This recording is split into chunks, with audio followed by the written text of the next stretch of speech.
Bismillahirrahmanirrahim. Al-Fatihah biniyatil futuh wal munuh wal rusuh wa salahil jasad wal qalb wa tawarruh wa taubatin nasuh wa billahi ta'lim wa ta'allum wal ifadah wal istifadah wa nafl intifa' wa li arwah walidina wa walidikum wa amwatina wa amwatikum khususan wa man ammara hadzal masjid wa abadallahu fihi wal mutasaddiqina alaihi wal qa'imina bihaquqi sabiqan wa lahiqan أن الله يتخصم الجميع بالرحمة في خير ولطف وعافية على هذه النية وعلى كل نية صالحة جامعة ساملة كاملة من خيرة الدنيا ونعيم الآخرة على منوال كتب الحبيب علي بن محمد بن حسين الحبسي في هذه المناسبة وبحق الكتب الحبيب أبو بكر بن محمد بن عمر السقاف وإلى جميع الأولياء من أول الزمان إلى آخر الزمان والشهداء والصالحين ثم نحث خصوصا أهل المعلى والبقيع والزنبل والشبيكة والفرات وتيبس وكرنبت وأصولهم وفروعهم ثم نحث خصوصا إلى روح جميع الأموات المسلمين وإلى حضرة النبي الفاتحة. أعوذ بالله من الشيطان الرجيم. بسم الله الرحمن الرحيم.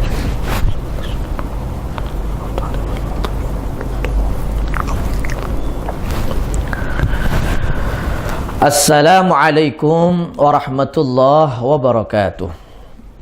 Bismillah, alhamdulillah. Alhamdulillahil karimil mannan al-qadimil ihsan. Tamlaka alaina min ihsan ihsanukal kadim ya hannan ya mannan. Ya man idza su'ila a'ta wa idza istu'ina a'an. Allahumma salli wa sallim wa barik wa karrim wa majjid wa 'azzim ala sayyidina Muhammadin tibbil qulub wa dawaiha wa afiyatil abdan wa shifaiha wa nuril absar wa diyaiha wa qutil arwah wa ghidhaiha wa ala alihi wa sahbihi. Subhanaka la ilma lana illa ma 'allamtana innaka antal alimul hakim. Rabbi shrah li sadri wa yassir li amri wa halul 'uqdatam min lisani yafqahu qawli. Amin amin ya rabbal alamin. Alhamdulillah. Ikhwani wa akhwati, para pemirsa MJA TV di rumah yang dirahmati oleh Allah Subhanahu wa taala. Alhamdulillah, syukur kita kepada Allah Subhanahu wa taala masih diberi kesempatan hidup oleh Allah Subhanahu wa taala, masih diberikan daripada taufik ma'unah oleh Allah Subhanahu wa taala sehingga aktivitas kita di hari ini kita niati tidak ada lain untuk beribadah kepada Allah Subhanahu wa taala.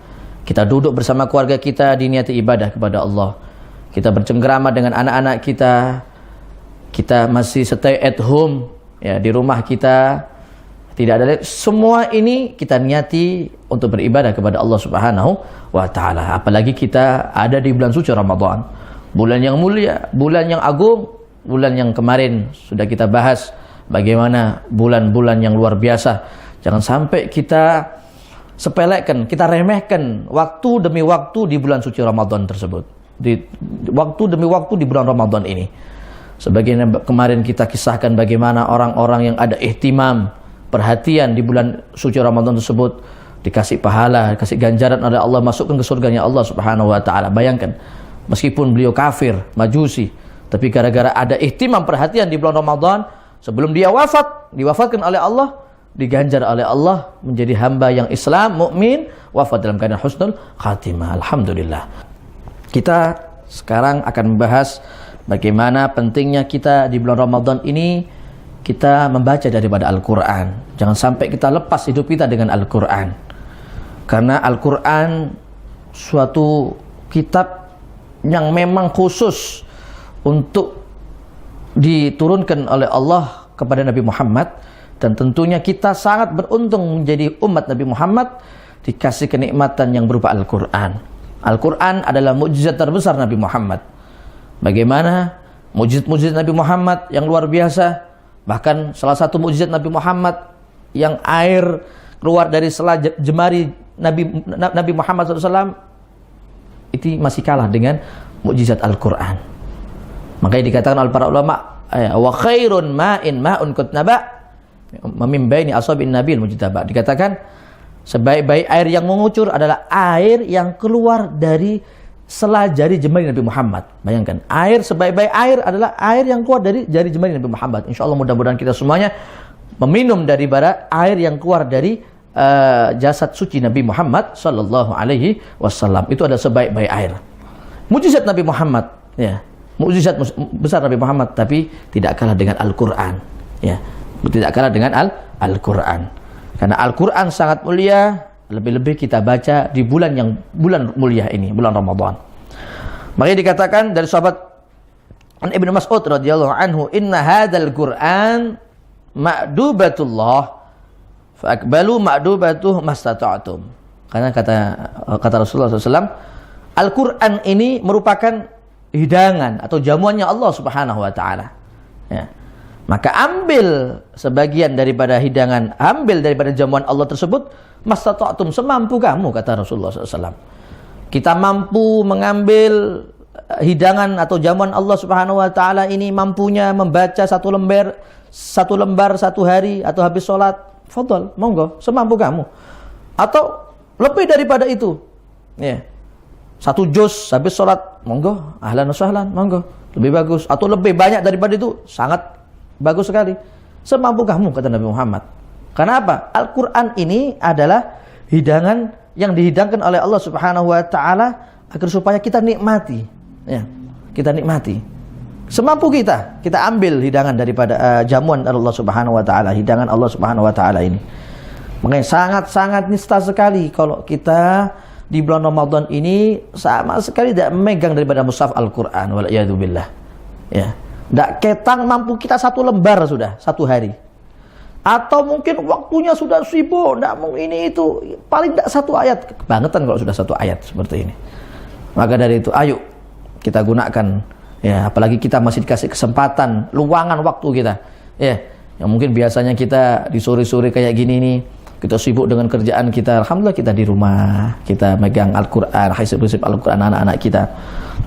Karena sangat mulia sekali. Ya. Makanya dikatakan, Al-bait idza quri'a fihil Qur'an hadaratuhul malaikah. Maka dikatakan, rumah, bayangkan, rumah, kalau rumah tersebut dibacakan itu Al-Quran, ya, orang ahli rumah, penduduk rumah tersebut senang kepada Al-Quran, ya, khadaratul malaikah wa tanakkabat anhu syayatin ay tabaudat anhu, maka malaikat itu akan hadir terhadap rumah tersebut, ya. Bahkan dikatakan asyayatin tanakkabat an, syaitan-syaitan akan keluar dari rumah tersebut, akan lari, akan menjauh dari rumah tersebut. Karena apa? Di dalam rumah tersebut penghuninya ahli Quran, harinya waktu tidak ada Al-Quran. Makanya tidak heran rumahnya itu penuh indah, nikmat. Bayangkan, coba kita tengok kalau kita ziarah ke tempatnya para ulama-ulama kita, para masyayikh kita, para kiai-kiai kita, habaib kita, masuk rumah tenang. Karena apa? Sir, asror, rahasia-rahasia rumah tersebut terpancar gara-gara penduduknya, ya. Yang menempati rumah tersebut ahli Quran dia. Karena apa? Di dalam rumah itu para malaikat-malaikat kumpul di situ, dan kita tidak tahu. Ya. Bayangkan kalau kita sowan, ya, kita bahasa Jawanya pinara ke rumahnya kiai-kiai, ya, ulama-ulama yang saleh, ya. Bagaimana kita duduknya saja tenang hati kita. Duduk masuk ke dalam rumahnya orang soleh, para ulamanya Allah Subhanahu wa Ta'ala, menenteramkan hati kita. Belum datang ini ulama, belum datang ini orang soleh, sudah tenang hati kita. Bayangkan melihat foto-fotonya, bagaimana foto-foto para habaib ditempel, para kiai-kiai, para ulama-ulama, tenang. Apalagi kita dengan disuguhkan itu makanan-makanan, apalagi sampai diajak ngobrol sama orang soleh tersebut, ya Allah. Masuk saja sudah tenang hati kita, apalagi sampai diajak ngobrol, disuguhi dan sebagainya. Apa? Semua tidak ada lain terpaut daripada Al-Quran. Karena apa? Rumah tersebut ada malaikatnya Allah Subhanahu wa Ta'ala. Karena apa? Syaitan tidak ada di situ. Wajar kalau rumah-rumahnya orang-orang soleh, orang ahli Quran itu menenangkan jiwa kita. Bayangkan, rumahnya saja bisa menenangkan, apalagi orangnya, apalagi petuahnya. Maka dari itu, kita gunakan waktu di bulan Ramadan ini tadarrus Al-Quran, ya, mentadaburi daripada isi Al-Quran, tilawatul Quran. Karena apa? Rumah yang kita huni, kalau rumah itu dibacakan terus Al-Quran, syaitan-syaitan akan keluar dari rumah tersebut. Tidak kerasa, tidak betah itu syaitan-syaitan itu. Yang betah adalah para malaikat-malaikat Allah Subhanahu wa taala. Bahkan dikatakan wattasa ala ahli. Penduduk daripada rumah tersebut ya, akan dilapangkan oleh Allah Subhanahu wa taala. Hatinya lapang, penuh kesejukan ya. Bahkan dikatakan wa kathura khair wa qalla syarrih.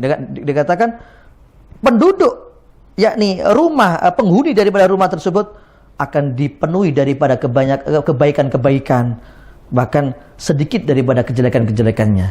Karena apa? Itu semuanya tidak lepas daripada Al-Quran. Tidak lepas daripada Al-Quran, kitabullah, mukjizat terbesar Nabi Muhammad sallallahu alaihi wasallam. Tapi sebaliknya, wal a'yadu billah, wa innal bait idza lam yaqra fihi al-Quran khataratuhu syayatin wa tanakkabat ay taba'udat anhu al-malaikah wa dhaqu ala ahlihi wa qalla khairuhu wa kathura syarruhu. Sebaliknya, kalau rumah tersebut tidak dibacakan Al-Quran, penghuninya tidak pernah baca Quran, sampai Qurannya sampai ditaruh di atas lemari sampai berdebu, tidak pernah ditengok, tidak pernah dibaca, wal'iyadu billah. Akhirnya apa? Mengundang daripada syaitan. Tidak heran rumah tangganya berantakan, cekcok ya, dan lain sebagainya. Anaknya wal'iyadu billah bedugel, wal'iyadu billah. Karena apa? Karena penghuni tersebut tidak memuliakan daripada Al-Quran. Sangat-sangat bisa sekali. Apalagi di bulan Ramadan. Ya, di bulan Ramadan yang bulan mulia ini, ya, bertitel-titel. Makanya dikatakan dalam hadis yang lain, ketika kita membaca alif lam mim, bukan cuma alif lam mim, alif ya 10 kebaikan. Ya. Lam 10 kebaikan. Subhanallah. Lebih-lebih kita membacanya di bulan yang mulia Ramadan ini. Makanya dikatakan bahkan wa tanakkabat ay taba'udat anhul malaikah, bahkan malaikat tidak mau di dalam Al-Qur'an tidak mau terhadap rumah tersebut, tidak mau singgah di dalam rumah tersebut. Karena apa? Karena penuh daripada syaitan-syaitan. Kenapa? Penduduknya ahlinya penghuninya tidak ada daripada Al-Qur'an, tidak pernah baca Quran, tidak pernah baca khisib Al-Qur'an, tidak pernah mengajarkan Al-Qur'an. Pantas di dalam rumahnya keruh, ya, sumpek gunda gulana ini. Wadhaqa ala ahli, sumpek. Ya, huninya sumpek dia. Ya. Kena penyakit ini, penyakit itu sumpek. Kenapa? Di dalamnya tidak diajarkan Al-Qur'an, tidak pernah berpegang kepada Al-Qur'an. Wa qalla khairu wa kathura syarruh. Makanya sedikit kebaikan dan banyaknya kejelekan. Pasti itu secara otomatis. Maka dari itu, ikhwani wa akhwati, para pemirsa MJA TV di rumah yang dirahmati oleh Allah Subhanahu wa taala, ayo kita ajak anak-anak kita ya untuk senang, gemar membaca Al-Qur'an, mentadabbur isi Al-Qur'an. Apalagi kita saat ini masih ada di suasana seperti ini. Waktu kita luang untuk menghafal surat-surat pendek, mungkin surat-surat yang masih belum kita hafalkan ya. Mungkin dulunya Al-Qur'annya tidak faham ilmu tajwidnya, kita baca dengan ilmu tajwidnya.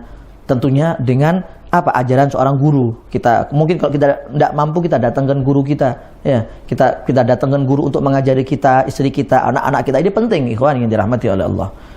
Jangan sampai kita terlalu melulu ke dunia, akhirnya masalah akhirat ini kita menyampingkan, waliyadu billah.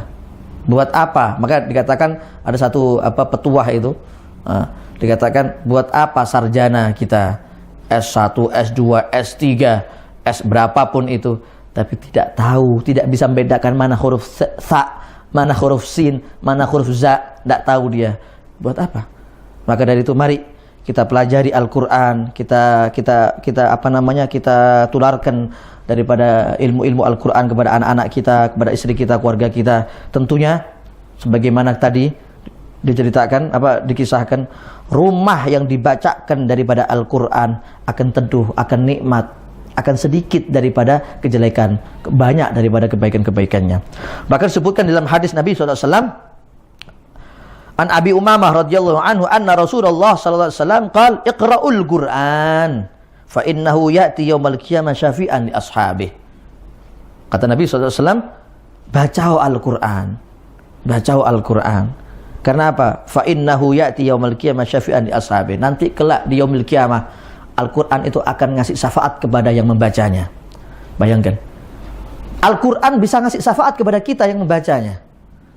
Subhanallah, lebih-lebih ya anak-anak kita dari kecil kita gunakan, kita TPA-kan. Alhamdulillah di masjid kita tercinta, Masjid Jami' As-Segaf, ya ada taman pendidikan Al-Quran, ya alhamdulillah, ya, tahadus bin nikmah, ya.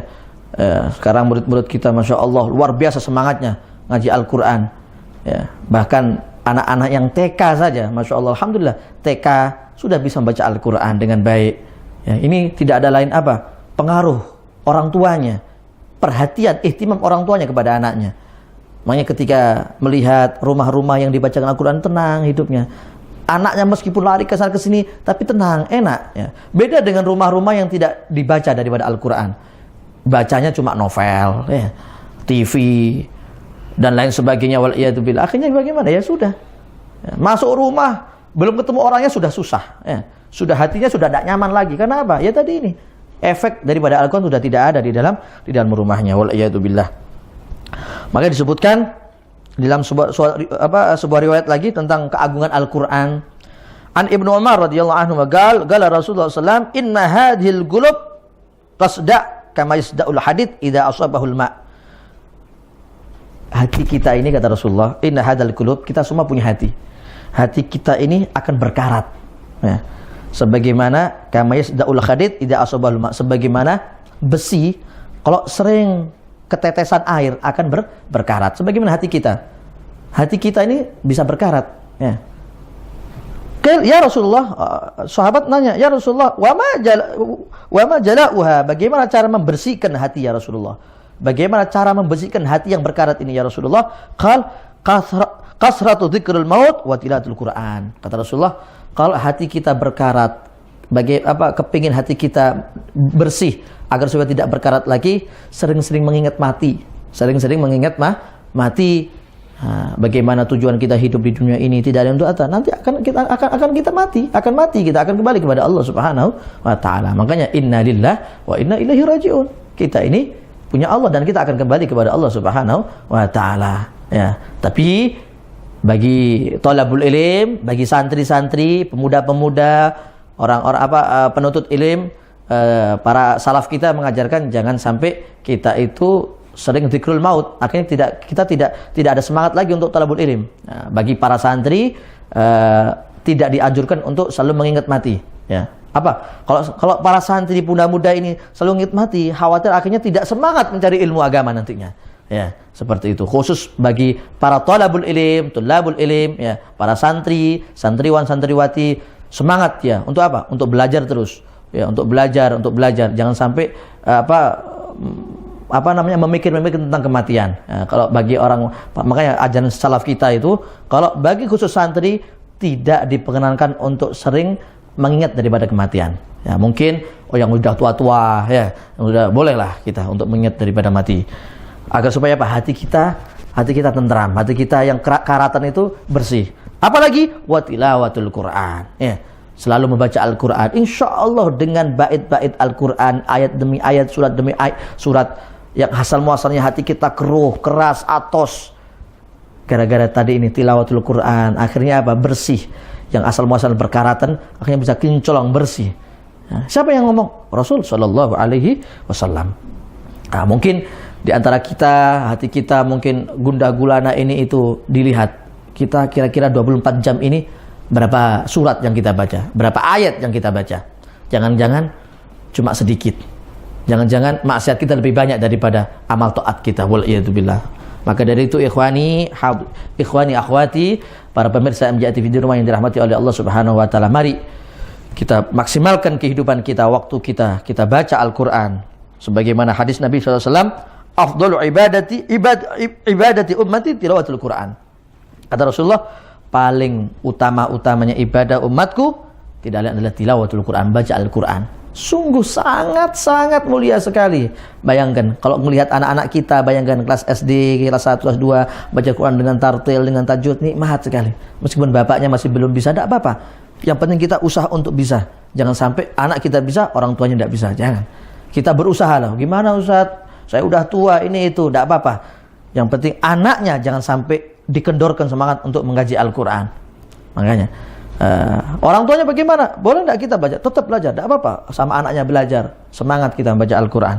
Karena ini perbuatan yang mulia di sisi Allah Subhanahu wa Ta'ala. Bahkan dikatakan oleh su'ila sina Imam Sufyan Ats-Tsauri, Al-Imam Sufyan Ats-Tsauri pernah ditanya, "Anir rajul yaghzu ahabbu ilaika aw yata'ammal Qur'an?" Tentang orang yang pergi untuk perang membela agama Allah atau orang yang mempelajari Al-Quran. Mana yang lebih engkau sukai, lebih engkau utamakan, wahai Imam Sufyan Ats-Tsauri? Faqal ya ta'allamul Qur'an, katanya.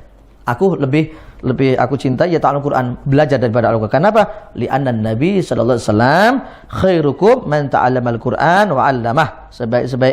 Sebaik-baik kalian adalah orang yang belajar Al-Qur'an dan orang yang mengajarkan daripada Al-Qur'an. Bayangkan, perang sama belajar Al-Qur'an lebih dicintai untuk mempelajari Al-Quran, membaca Al-Quran, mengajarkan Al-Quran. Karena apa? Itulah kemuliaan daripada Al-Quran.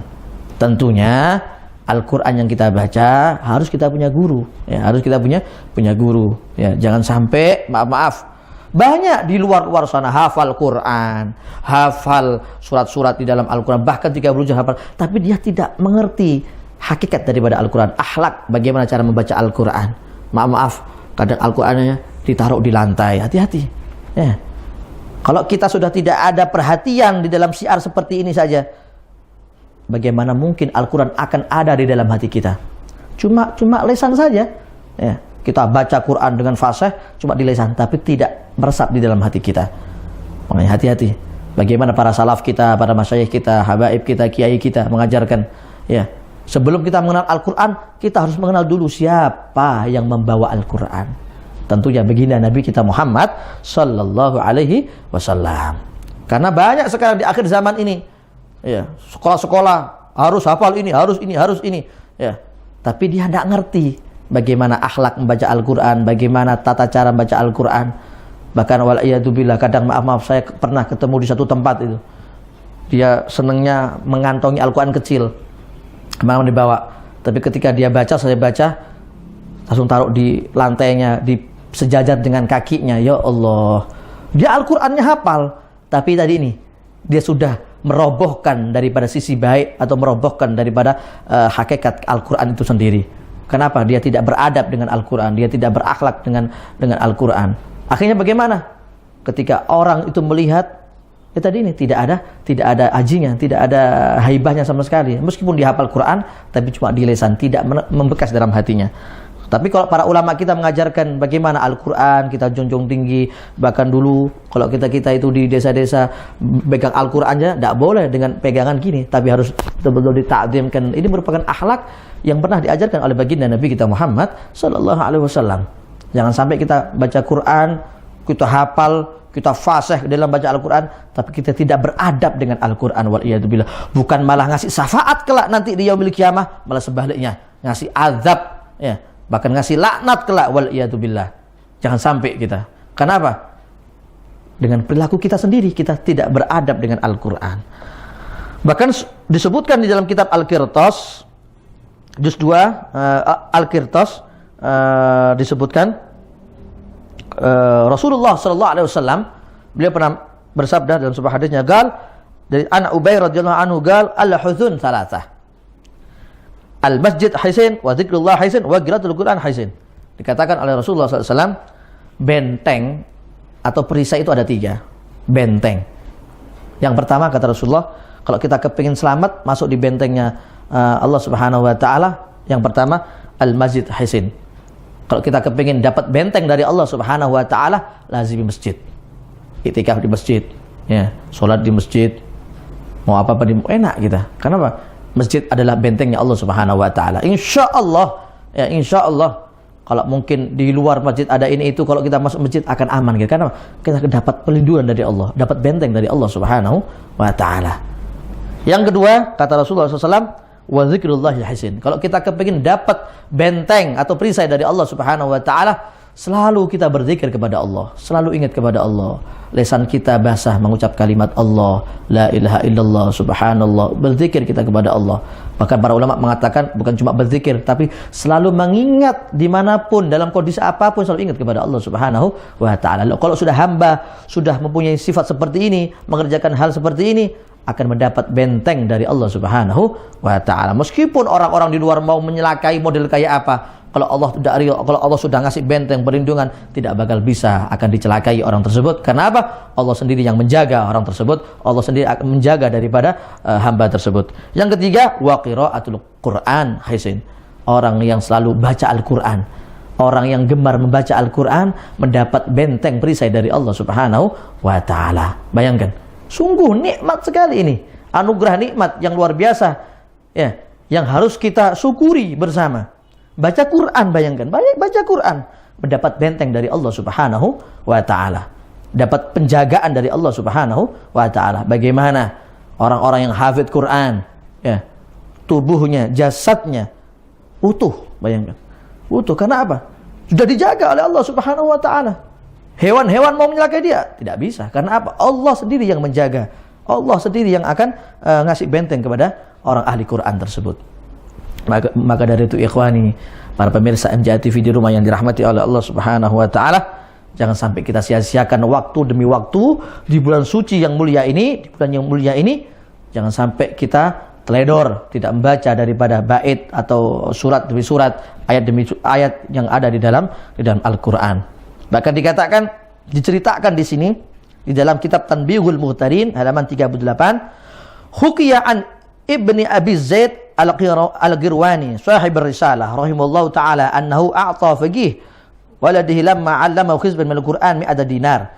Faqala al-faqih ana ya sayyidi ma 'amiltu shay'an astahaqqu bi hadha kullah. Qala hawala shaykh waladahu min 'indihi ila faqih akhar wa qala hadha rajul mustahin bil Qur'an. Diceritakan oleh an Abi Zaid Al-Ghirwani sahib ar-risalah. Beliau pernah naruh anaknya terhadap orang yang ahli dalam Al-Quran. Ketika selesai hizbul Quran, si guru Quran ini dikasih 100 dinar, dikasih 100 dinar. Subhanallah, 100 dinar. Kalau sekarang 1 dinar aja mungkin 75.000, berarti sekitar 750.000. Nah, semisal ya, dikasih 750.000. Subhanallah, ketika dikasih oleh Abi Zaid Al-Ghirwani tadi ini, karena apa? Dia sangat bersyukur sekali. Anaknya bisa membaca Al-Quran, bisa menghafal daripada surat Al-Quran. Saking syukurnya, dia subhanallah, ya sedikitlah bil barokah dia ngasih daripada guru yang ngaji ini, apa? 100 daripada dinar pada waktu itu. Akhirnya bagaimana? Subhanallah, si orang pengajar tadi ini mungkin dia tidak tahu, wallahu alam, ya tidak tahu bagaimana. Akhirnya bagaimana? Dia mengatakan, wahai Tuhan, ya aku mengerjakan ini itu tidak mengharap seperti ini. Memang ya mungkin dia tidak mengharap seperti itu, ya murni untuk mengajar Al-Quran, tapi subhanallah, gara-gara dia tidak menghargai, ya akhirnya dia menolak, dia dikasih kok tidak mau dia. Akhirnya bagaimana? Faqul syekh, si tuan tadi, si si orang tadi ini yang naruh anaknya di orang yang ngaji tadi ini, cari guru yang lain. Kenapa? Dia mengatakan waqala hadza rajul mustahin, karena dia sudah meremehkan Al-Quran. Bahkan Al-Imam Sayyidina Ali karramallahu wajhahu mengatakan ana abdu man allamani harfan wahidah.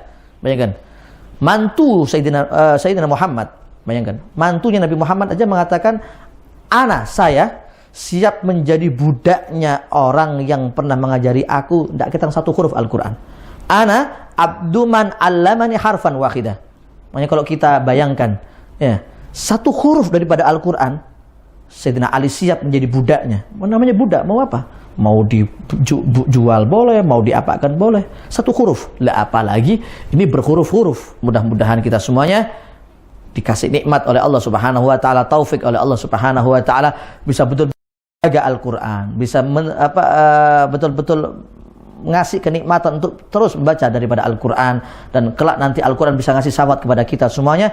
Dan tentunya kita semuanya mengharap dengan barokah Al-Quran, keluarga kita, anak-anak kita, handai tolan kita, keluarga kita semuanya, jiran kita menjadi umat Nabi Muhammad, keluarga yang sakinah mawaddah warahmah, dan diberkahi kehidupannya oleh Allah Subhanahu wa taala, dan semuanya dijadikan orang yang hambanya wafat dalam keadaan husnul khatimah. Amin Allahumma amin. Wa sallallahu ala sayyidina Muhammad walhamdulillahi rabbil alamin. Wa hadza minni wal afu minkum. Tsumma assalamu alaikum warahmatullahi wabarakatuh.